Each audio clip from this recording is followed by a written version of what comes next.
Promesse biblique du jour. Voici ce qui arrive lorsqu'on se confie réellement en Dieu en toutes circonstances, difficiles ou pas. Lisons dans Jérémie chapitre 17 versets 7 à 8 où il est écrit « Béni soit l'homme qui se confie dans l'Éternel et dont l'Éternel est l'espérance. Il est comme un arbre planté près des eaux et qui étend ses racines vers le courant. Il n'aperçoit point la chaleur quand elle vient et son feuillage reste vert. Dans l'année de la sécheresse, il n'a point de crainte, il ne cesse de porter du fruit. » Oui, nous pouvons demeurer dans le repos, dans une paix inébranlable. Car si nous reconnaissons et confessons que Dieu est Dieu et qu'il est réellement au contrôle de toutes choses, de qui aurions-nous crainte ?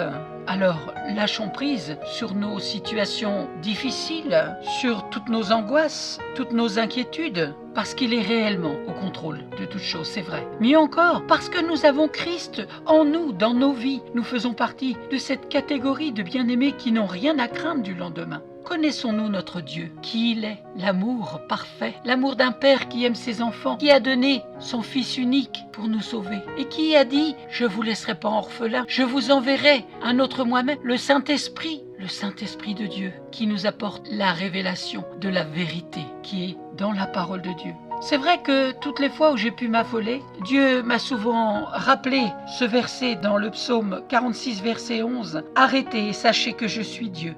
Je domine sur les nations, je domine sur la terre. » Oui, arrêtez et sachez que je suis Dieu. Il domine sur toutes choses, dans tous les territoires et dans tous les domaines de notre vie. Croyez-vous cela ? Je vous rappelle, la promesse biblique du jour, c'est dans Jérémie, chapitre 17, versets 7 à 8. « Béni soit l'homme qui se confie dans l'Éternel et dont l'Éternel est l'espérance. Il est comme un arbre planté près des eaux et qui étend ses racines vers le courant. Il n'aperçoit point la chaleur quand elle vient et son feuillage reste vert. Dans l'année de la sécheresse, il n'a point de crainte et il ne cesse de porter du fruit. » Merci pour votre attention, d'avoir pris du temps pour écouter cette promesse biblique qui, j'espère, vous a fait du bien, que la parole de Dieu vous a fait du bien, vous a encouragé, vous a fortifié. Appuyons-nous sur cette puissance qu'est la parole de Dieu qui nous mène vraiment sur le chemin de la vérité, dans la vie éternelle. Car ce monde passera, mais Dieu restera. La parole de Dieu demeurera toujours éternellement. Amen. Soyez abondamment bénis. À très bientôt.